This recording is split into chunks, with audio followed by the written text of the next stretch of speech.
England, General Dwight D. Eisenhower and his deputy commanders chart the liberation of a lost continent, plan when and where the mighty armies of the United Nations will strike. Today, northern France is that battleground. Into the building of their defense system, the so-called West Wall, the Nazis poured the slave labor of conquered nations. Pictures made by the Germans themselves to impress their satellites with the strength and invincibility of their fortifications.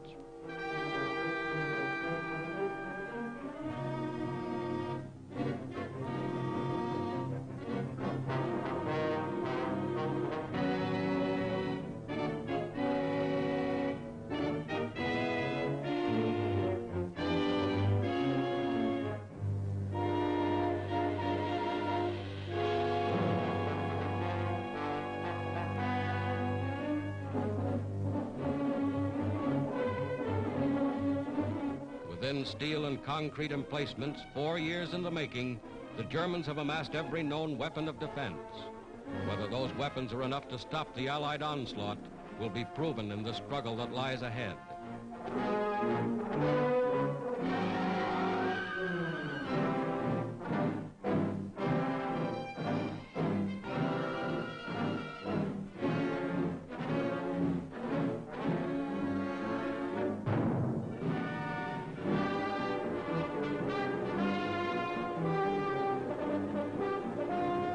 Here is the other side of the channel, Britain, an armed camp bristling with tanks and trucks and guns from the United States and Canada. Here is the fruition of 4 years of planning and production. Here is a glimpse of England as the Allied armies awaited D-Day.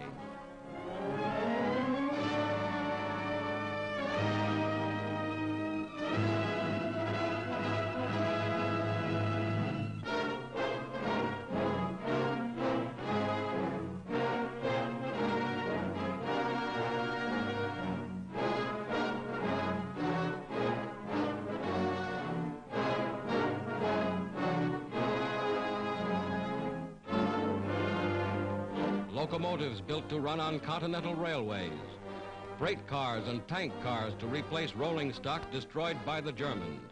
All this and more is included in the gigantic preparation for invasion. Here is something of the gigantic naval armada assembled to transport the Allied armies across the English Channel.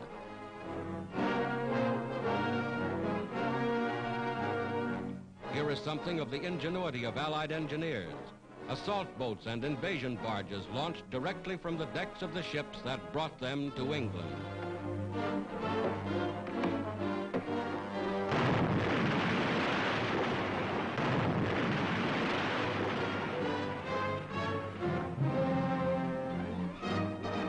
Week after week, the fleet grew in numbers. Steel ships of every description, ships expressly designed and constructed for the mission upon which soon they were to embark.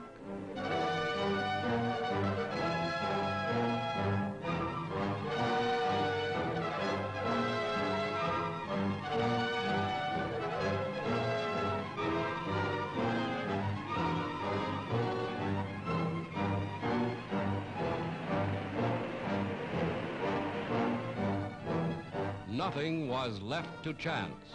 Every loading operation was rehearsed and timed in advance. Every soldier knew his station. Every man knew just where he was to fit into the gigantic pattern. Daily they boarded their ships. For all they knew, they were bound for France or Belgium or wherever their commanders had decided to strike. Every jeep, every tank, every piece of mobile equipment was assigned its place in the grand strategy of attack.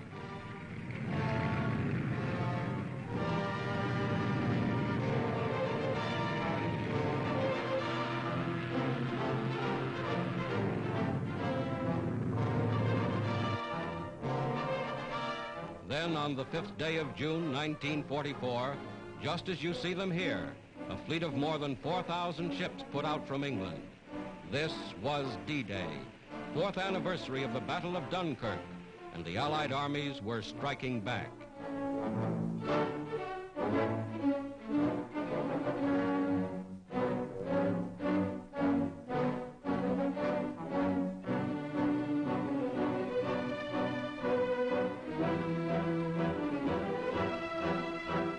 great fleet was underway.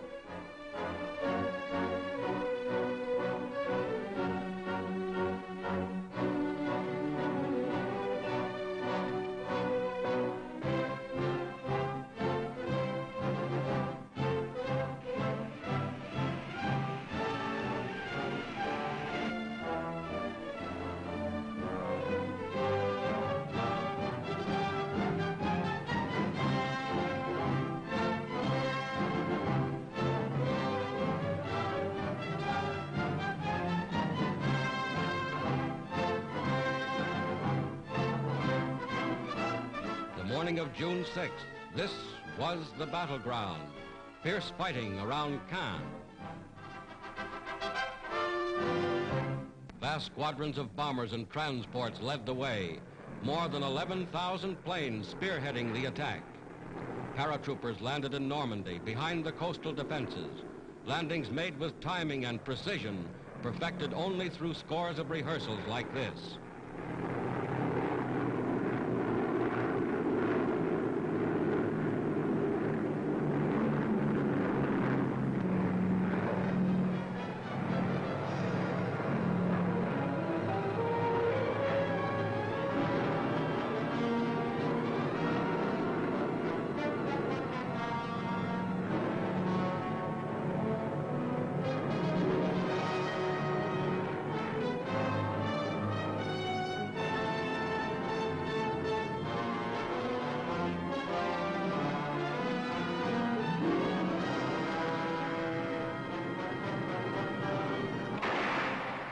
Barges approach shore ready for instant action. Some bearing artillery and rocket guns already opening fire.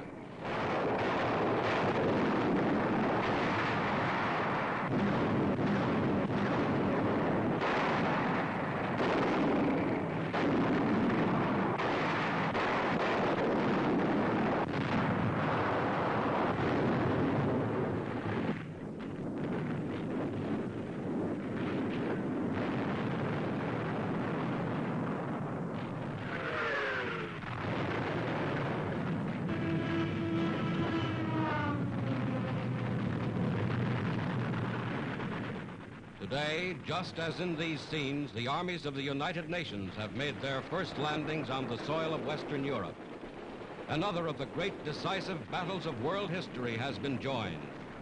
This is the day for which free people long have waited. This is D-Day.